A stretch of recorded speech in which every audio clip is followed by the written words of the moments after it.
मसाले के हम ये आप बनावा हल्दी पा ली हम आप पा देनी है लाल मिर्चा मैं पा देना नमक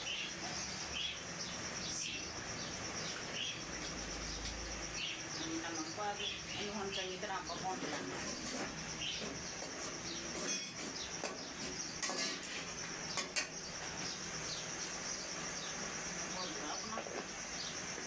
चंगी तरीके आप भून लेना मसाला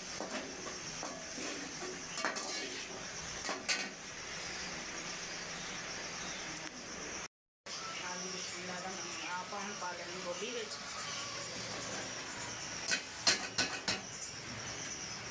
मैंने तो स्वाद के कट लिया